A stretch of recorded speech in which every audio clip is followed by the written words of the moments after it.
আসসালামু আলাইকুম, hello everyone. আশা করি আল্লাহর রহমতে সবাই ভালো আছেন। আজকের ব্লগে আব্দুল্লাহপুর বাস স্ট্যান্ডের কিছু গোপনীয় ভয়ঙ্কর তথ্য ও উত্তরবঙ্গের যাত্রীদের যাতায়াতে যেসব বিষয়ে খুবই সতর্কতা অবলম্বন করতে হবে এবং ঢাকা শহরের যে কোনো স্থানে কিংবা বাস স্ট্যান্ডের মোড়ে মোড়ে জামালাবিহীন অবস্থান কিভাবে করবেন ও স্বল্প খরচে আব্দুল্লাহপুর বাস স্ট্যান্ড সংলগ্ন ভালো পরিবেশে ভালো মানের হোটেলে থাকার বিস্তারিত জানিয়ে দেওয়ার পাশাপাশি সম্পূর্ণ ভিডিও জুড়ে থাকছে আমি মোহাম্মদ আব্দুল গফফার।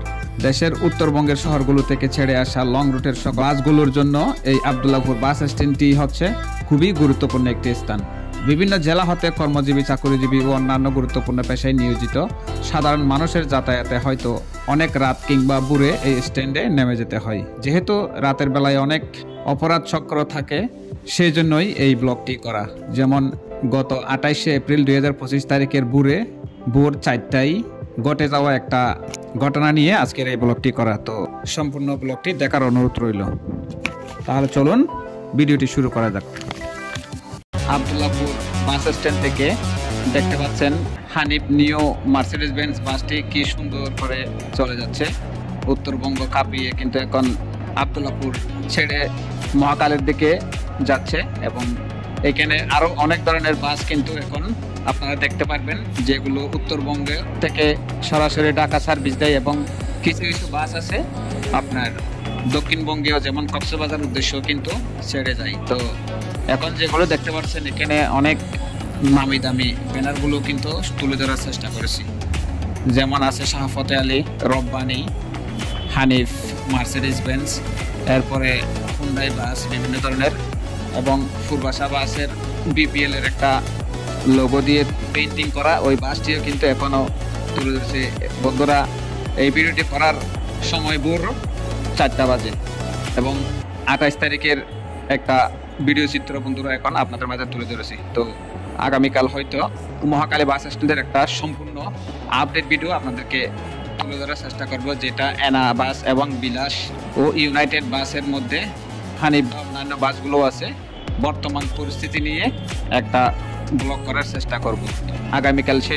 সেই ব্লগটিও দেখার অনুরোধ জানাচ্ছি। এবং আব্দুল্লাহপুর বাস স্ট্যান্ড সংলগ্ন হোটেল গ্রিন গার্ডেন হতে পারে আপনার নিরাপদ আবাসন, যেখানে ঝামেলাবিহীন বিশ্রাম ও সপরিবার থাকার জন্য মোটামুটি ভালো একটি পরিবেশ বলে আমার মনে হয়েছে। এবং এইখানে মাত্র 700 টাকা থেকে শুরু করে আরও অন্যান্য বাজেটে রুম বুকিং করার সুবিধা সাথে পাচ্ছেন 100% সিকিউরিটি এবং নিজের বাসার মতো পরিবেশ। তাই প্রিয়জনের সাথে কিংবা সপরিবারে ঝামেলাবিহীন শহরের ভ্রমণ কিংবা যাতায়াতের সময় নিরাপদ আবাসন হিসেবে কিংবা যে কোনো প্রয়োজনে হোটেল রুম বুকিং করুন এই নাম্বারে যোগাযোগ করে, কিংবা সরাসরি গিয়ে বুকিং করতে পারেন। বন্ধুরা, হুট করে হোটেলের কথা কেন বললাম?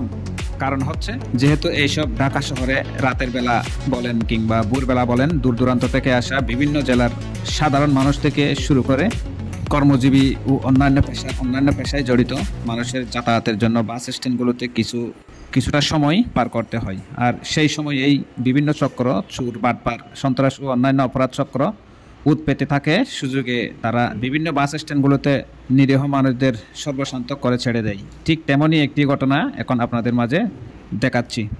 একজন মাঝবয়সী লোক যে এইভাবে মোবাইল চুরি করবে তা হয়তো অনেকের বিশ্বাস করতে কষ্ট হয়ে যাবে, কিন্তু তাদের অনেক বড় চক্র দ্বারা পরিচালিত এই চোরগুলো এভাবেই দিনের পর দিন সাধারণ মানুষের নিমিষে সর্বশান্ত করে দিয়ে যাচ্ছে।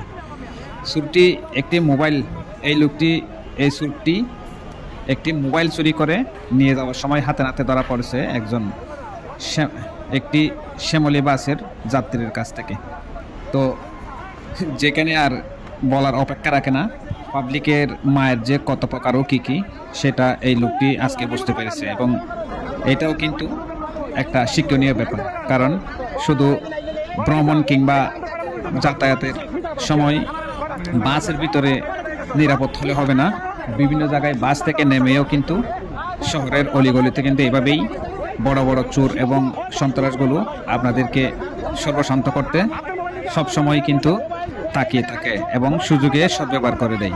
তাই যেভাবেই যেখানেই যাওয়া আসা করেন না কেন, অবশ্যই সপরিবার হোক কিংবা একা হোক কিংবা প্রিয়জন নিয়ে হোক, যে কোনো সময় ভালো একটি পরিবেশের আগে নিরাপদ আবাসন নিশ্চিত করুন। তো বন্ধুরা, আজ এই পর্যন্তই। ভিডিওটি ভালো লাগলে অবশ্যই লাইক, কমেন্ট, শেয়ার করে পাশে থাকবেন। আসসালামু আলাইকুম ওয়া রাহমাতুল্লাহি ওয়া বারাকাতুহু।